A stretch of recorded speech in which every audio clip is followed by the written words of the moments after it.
오늘 우리가 함께 통독하게 되실 사도행전 24장에서 26장의 내용은 이러합니다. 바울은 로마 군대에 의해 로마 총독이 있는 가이사랴로 호송됩니다. 예루살렘보다는 안전한 가이사랴로 이송된 것입니다. 이후 바울은 가이사랴에서 로마로 가게 될 때까지 그곳에서 약 2년 정도 머물게 됩니다. 이 무렵의 이야기가 사도행전 24장에서 26장에 기록되어 있습니다. 바울을 향한 유대인들의 증오와 음모는 실로 대단했습니다. 가까스로 유대인들의 위협을 피해 가이사랴에 이송된 바울은 그곳에서까지 유대인들의 공격을 받게 됩니다. 대제사장 아나니아가 바울을 고소하기 위해 변호사 더둘로를 데리고 가이사랴에까지 찾아왔던 것입니다. 예수님을 죽이기 위해 온갖 모략을 짜냈던 유대인들은 다시 예수님의 제자들을 향해 지속적으로 음모와 괴계를 꾸미고 있습니다. 이어지는 24장에서는 바울이 가이사랴 감옥에 갇힌 지 2년이 지난 후 벨릭스 총독 후임으로 베스도가 부임하게 됩니다. 베스도가 총독으로 부임한 이후에도 바울을 향한 유대인들의 음모와 증오는 여전히 계속되었고, 새로 부임한 총독 베스도는 유대인의 마음을 얻는 데에만 관심이 있었습니다. 그래서 베스도는 바울을 유대인들에게 넘겨주려고 합니다. 이를 눈치챈 바울은 로마 시민으로서 그가 사용할 수 있는 최후의 법적 수단을 취합니다. 즉, 로마 황제인 가이사에게 재판을 청구한 것입니다. 로마 시민권을 가진 바울은 이 자리를 통해 로마에 갈 수 있는 기회를 얻게 됩니다. 비록 죄수의 몸으로 호송되고 재판 전까지는 자유롭지 못한 신분이 되겠지만 그 모든 것을 감수하고 그는 로마로 갑니다. 이렇게 시작된 바울의 로마행은 스페인까지 가고자 하는 그의 목표를 이루기 위한 과정 가운데 하나였습니다. 이러한 내용들을 기억하셔서 통독에 도움이 되시기를 바랍니다. 사도행전 24장. 닷새 뒤에 대제사장 아나니아가 몇몇 장로와 더둘로라는 변호사와 함께 내려와서 총독에게 바울을 고소하였다. 바울을 불러내니 더둘로가 고발하여 말하였다. 벨릭스 총독님, 우리는 총독님의 덕분으로 크게 평안을 누리고 있습니다. 그리고 각하의 성견지명의 덕택으로 이 나라에서는 개혁을 많이 이룰 수 있었습니다. 우리는 어떤 면으로나 또 어디에서나 이것을 인정하며 감사하여 마지 않습니다. 나는 총독님을 오래 방해하지 않겠으니 너그러우신 마음으로 우리의 고발을 잠깐 들어주시기 바랍니다. 우리가 본 바로는 이 자는 연병 같은 자요, 온 세계에 있는 모든 유대 사람에게 소란을 일으키는 자요, 나사렛 도당의 우두머리입니다. 그가 성전까지도 더럽히려고 하므로 우리는 그를 붙잡았습니다. 총독님께서 친히 그를 신문하여 보시면 우리가 그를 고발하는 이유를 다 아시게 될 것입니다. 그러자 유대 사람도 이에 합세해서 그의 말이 모두 사실이라고 주장하였다. 그때의 총독이 바울에게 말하라고 머리를 끄덕이니 바울이 대답하였다. 총독님께서 여러 해 동안 이 나라의 재판장으로 계신 것을 내가 알고 있습니다. 그러므로 나는 기쁜 마음으로 내가 한 일을 변호하겠습니다. 내가 예루살렘에 예배하러 올라간 지 열 이틀밖에 되지 않았다는 것은 총독님께서도 곧 아실 수 있습니다. 그리고 나를 고발한 사람들은 내가 성전에서나 회당에서나 성내에서 누구와 논쟁을 하거나 군중을 선동해서 모으거나 하는 것을 보지 못하였습니다. 지금 그들은 내가 한 일을 들어서 고발하고 있지만 총독님께 아무 증거도 제시할 수 없습니다. 그러나 나는 총독님께 이 사실을 고백합니다. 그것은 내가 그들이 이단이라고 하는 그 도를 따라 우리 조상의 하나님을 섬기고 율법과 예언서에 기록되어 있는 모든 것을 믿는다는 사실입니다. 그리고 나는 하나님께 소망을 두고 있는데 나를 고발하는 이 사람들도 그 소망이 이루어지기를 고대하고 있습니다. 곧 그것은 의로운 사람들과 불의한 사람들의 부활이 장차 있으리라는 것입니다. 그러므로 나도 언제나 하나님과 사람들 앞에서 거리낌 없는 양심을 가지려고 힘쓰고 있습니다. 나는 내 결애에게 구제금을 전달하고 하나님께 제물을 바치려고 여러 해 만에 고국에 돌아왔습니다. 그들은 내가 제물을 바치는 절차로 성전에서 성결 예식을 행하는 것을 보았을 뿐이고 내가 작당을 하거나 소동을 일으키는 것을 보지 못하였습니다. 그 자리에는 아시아에서 온 몇몇 유대 사람이 있었는데 내가 한 일을 들어 고발할 것이 있으면 그 사람들이 총독님 앞에 나타나서 고발했어야 마땅할 것입니다. 그렇지 않으면 내가 의회 앞에 끌려가서 섰을 때에 이 사람들이 내게서 무슨 잘못을 찾아냈는지 그것을 말하라고 해보십시오. 다만 나는 그들 가운데 서서 말하기를 오늘 내가 여러분에게 재판을 받고 있는 것은 죽은 사람들의 부활과 관련된 문제 때문입니다. 하는 이 한마디 말을 부르짖었을 뿐입니다. 벨릭스는 그 도와 관련된 일을 자세히 알고 있었으므로 천부장 루시아가 내려오거든 당신들의 소송을 처리하겠소 하고 말하고서 신문을 연기하였다. 그리고 백부장에게 명령하여 바울을 지키되 그에게 자유를 주고 그의 친지들이 돌보아 주는 것을 막지 말라고 하였다. 며칠 뒤에 벨릭스가 유대 여자인 자기 아내 드루실라와 함께 와서 바울을 불러내어 그리스도 예수를 믿는 믿음에 관하여 바울이 설명하는 것을 들었다. 바울이 정의와 절제와 장차 올 심판에 관해서 말할 때에 벨릭스는 두려워서 이제 그만하면 되었으니 가시오. 기회가 있으면 다시 당신을 부르겠소 하고 말하였다. 동시에 그는 바울에게서 돈을 받을까 하고 은근히 바랐다. 그래서 그는 바울을 자주 불러내어 이야기를 나누었다. 2해가 지난 뒤에 보르기오 베스도가 벨릭스의 후임으로 직책을 맡게 되었다. 그런데 벨릭스는 유대 사람의 환심을 사고자 하여 바울을 가두어 둔 채로 내버려 두었다. 사도행전 25장.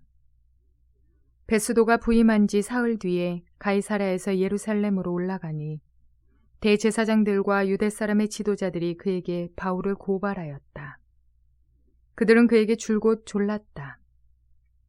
그들은 그에게 제발 바울을 예루살렘으로 불러올리라고 간청하였다. 그들은 길에 사람을 매복시켰다가 바울을 죽일 계획이었다. 그러나 베스도는 바울이 가이사랴에 무사하게 감금되어 있다는 말과 자기도 곧 그리로 가겠다는 말을 한 다음에 그러니 만일 그 사람에게 무슨 잘못이 있거든 여러분 가운데서 유력한 사람들이 나와 함께 내려가서 그를 고발하시오 하고 말하였다. 베스도는 예루살렘에서 여드레인가 열흘인가를 지낸 뒤에 가이사랴로 내려가서 이튿날 재판석에 앉아서 바울을 데려오라고 명령하였다. 바울이 나타나자 예루살렘에서 내려온 유대 사람들이 그를 애워싸고 여러 가지 무거운 죄목을 걸어서 고발하였으나 증거를 대지 못하였다. 바울은 나는 유대 사람이 율법이나 성전이나 황제에 대하여 아무 죄도 지은 일이 없습니다 하고 말하여 자신을 변호하였다. 그러나 베스도는 유대 사람의 환심을 사고자 하여 바울에게 묻기를 그대는 예루살렘으로 올라가서 이 사건에 대하여 내 앞에서 재판을 받고 싶지 않소? 하였다. 바울이 대답하였다. 나는 지금 황제의 법정에 서 있습니다. 나는 여기서 재판을 받아야 합니다. 각하께서도 잘 아시는 대로 나는 유대 사람에게 조금도 잘못한 것이 없습니다. 만일 내가 나쁜 짓을 저질러서 사형을 받을 만한 무슨 일을 하였으면 죽는 것을 마다하지 않겠습니다. 그러나 나를 고발하는 이 사람들의 고발 내용에 아무런 근거가 없으면 어느 누구도 나를 그들에게 넘겨줄 수 없습니다. 나는 황제에게 상소합니다. 그때 베스도가 배심원들과 협의하고 그대가 황제에게 상소하였으니 황제에게로 갈 것이요 하고 말하였다. 며칠이 지난 뒤에 아그리빠 왕과 버니게가 베스도에게 인사하려고 가이사랴에 왔다. 그들이 거기서 여러 날 지내는 동안에 베스도는 바울에 대한 고발 사건을 왕 앞에 내놓고 말하였다. 벨릭스가 가두어둔 사람이 하나 있는데 내가 예루살렘에 갔을 때에 유대 사람의 대제사장들과 장로들이 그를 고발하여 유죄 판결을 청하였습니다. 나는 그들에게 대답하기를 로마 사람의 관례로서는 피고가 원고를 직접 대면해서 그 고발한 내용에 대하여 변호할 기회를 가지기 전에는 그 사람을 넘겨주는 일이 없다고 하였습니다. 그래서 그들이 여기에 함께 왔으므로 나는 조금도 지체하지 않고 그 다음날 재판석에 앉아서 그 사람을 불러오게 하였습니다. 원고들이 일어나서 그를 고발할 죄목을 늘어놓았지만 내가 짐작한 그런 악한 일은 하나도 없었습니다. 그들이 그와 맞서서 싸우는 몇몇 문제점은 자기네의 종교와 또 예수라는 어떤 죽은 이에 관한 일인데 바울은 그가 살아있다고 주장하였습니다. 나는 이 문제를 어떻게 심리해야 할지 몰라서 바울에게 예루살렘으로 가서 이 사건으로 거기서 재판을 받기를 원하는지를 물어보았습니다. 그러나 바울이 황제의 판결을 받도록 그대로 갇혀있게 하여 달라고 호소하므로 내가 그를 황제에게 보낼 때까지 그를 가두어두라고 명령하였습니다. 아그리빠가 베스도에게 말하기를 나도 그 사람의 말을 직접 들어보고 싶습니다 하니 베스도가 내일 그의 말을 들어보십시오 하고 대답하였다. 이튿날 아그리빠와 버니게가 위엄을 갖추고 나와서 고급 장교들과 그 도시의 요인들과 함께 신문 장소로 들어갔다. 그리고 베스도의 명령으로 바울을 끌어냈다. 그때에 베스도가 말하였다. 아그리빠 임금님, 그리고 우리와 자리를 같이 하신 여러분이 보시는 대로 이 사람은 예루살렘에서나 여기에서나 모든 유대 사람이 그를 이 이상 더 살려두어서는 안 된다고 소리치면서 나에게 청원한 사람입니다. 그러나 나는 그가 사형을 받을 만한 아무런 일도 하지 않았다고 판단하였습니다. 그런데 그는 스스로 황제께 상소하였으므로 나는 그를 보내기로 작정하였습니다. 나는 그와 관계되어 있는 일을 황제께 써 올릴 만한 확실한 자료가 없으므로 여기서 그를 신문에서 내가 써 올릴 자료를 얻을까 하는 생각으로 그를 여러분 앞에, 특히 아그리빠 임금님 앞에 끌어다가 세웠습니다. 죄수를 보내면서 그의 죄목도 제시하지 않는다는 것은 이치에 맞지 않는 일이라고 생각합니다. 사도행전 26장. 아그리빠 왕이 바울에게 말하였다. 할 말이 있으면 해도 된다.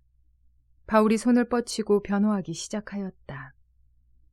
아그리빠 임금님, 오늘 내가 전하 앞에서 유대 사람이 나를 걸어서 고발하는 모든 일에 대하여 변호하게 된 것을 다행으로 생각합니다.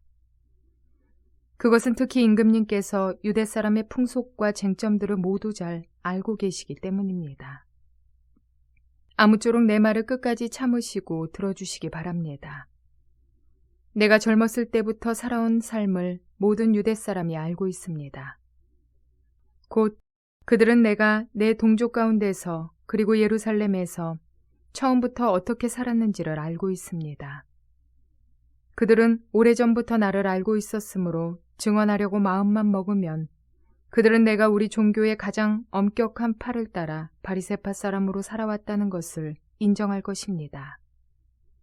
그러나 나는 하나님께서 우리 조상들에게 주신 약속에 소망을 두고 있기 때문에 여기에 서서 재판을 받고 있습니다. 우리 12지파는 밤낮으로 열심히 하나님을 섬기면서 그 약속이 이루어지기를 바라고 있습니다.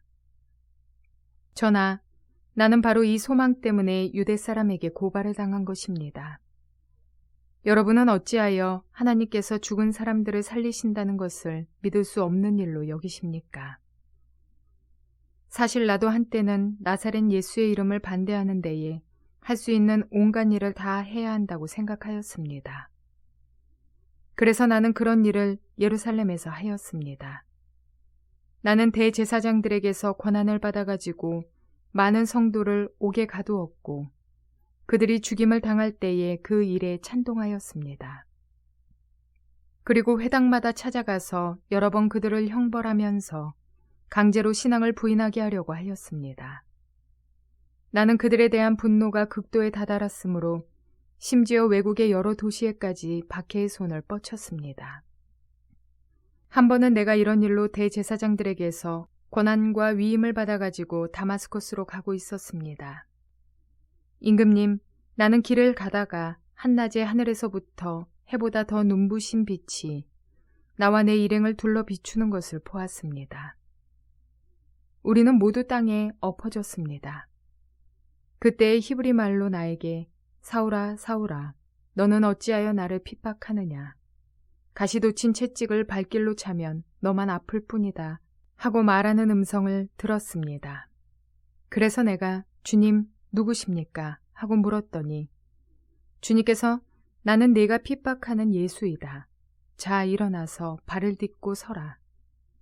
내가 네게 나타난 목적은 너를 일꾼으로 삼아서 네가 나를 본 것과 내가 장차 네게 보여줄 일의 증인이 되게 하려는 것이다. 나는 이 백성과 이방 사람들 가운데서 너를 건져내어 이방 사람들에게로 보낸다. 이것은 그들의 눈을 열어주어서 그들이 어둠에서 빛으로 돌아서고 사탄의 세력에서 하나님께로 돌아오게 하며 또 그들이 죄사함을 받아서 나에 대한 믿음으로 거룩하게 된 사람들 가운데 들게 하려는 것이다 하고 말씀하셨습니다. 그러므로 아그리빠 임금님, 나는 하늘로부터 받은 환상을 거역하지 않고 먼저 다마스커스와 예루살렘에 있는 사람들에게, 다음으로 온 유대 지방 사람들에게, 나아가서는 이방 사람들에게 회개하고 하나님께로 돌아와서 회개에 합당한 일을 하라고 전하였습니다. 이런 일들 때문에 유대 사람들이 성전에서 나를 붙잡아서 죽이려고 하였습니다. 그러나 내가 이날까지 하나님의 도우심을 받아서 낮은 사람에게나 높은 사람에게나 이렇게 서서 증언하고 있는데 예언자들과 모세가 장차 그렇게 되리라고 한 것밖에는 말한 것이 없습니다. 그것은 곧 그리스도는 고난을 당하셔야 한다는 것과 그는 죽은 사람들 가운데서 가장 먼저 부활하신 분이 되셔서 이스라엘 백성과 이방 사람들에게 빛을 선포하시리라는 것입니다. 바울이 이렇게 변호하니 베스도가 큰 소리로 바울아, 네가 미쳤구나. 네 많은 학문이 너를 미치게 하였구나 하고 말하였다. 그때에 바울이 대답하였다. 베스도 총독님, 나는 미치지 않았습니다. 나는 맑은 정신으로 참말을 하고 있습니다. 임금님께서는 이 일을 잘 알고 계시므로 내가 임금님께 거리낌이 없이 말씀드리고 있는 것입니다. 이것은 어느 한 구석에서 일어난 일이 아니므로 임금님께서는 그 어느 사실 하나라도 모르실 리가 없다고 생각합니다. 아그리빠 임금님, 예언자들을 믿으십니까? 믿으시는 줄 압니다. 그러자 아그리빠 왕이 바울에게 말하였다.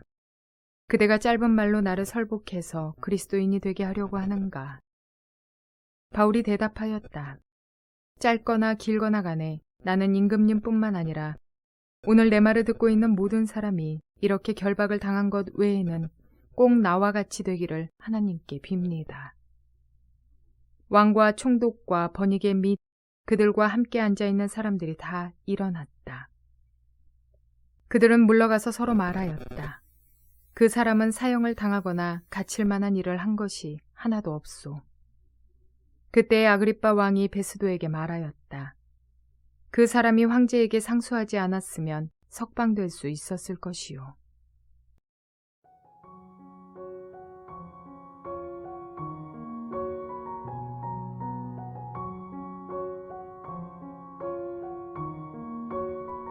예루살렘에서 잡힌 바울은 죄수의 몸으로 가이사라에 머물러 있으면서 자신이 결박되어 있는 것 외에 모든 이들이 자신과 같이 되기를 원한다는 고백을 했습니다.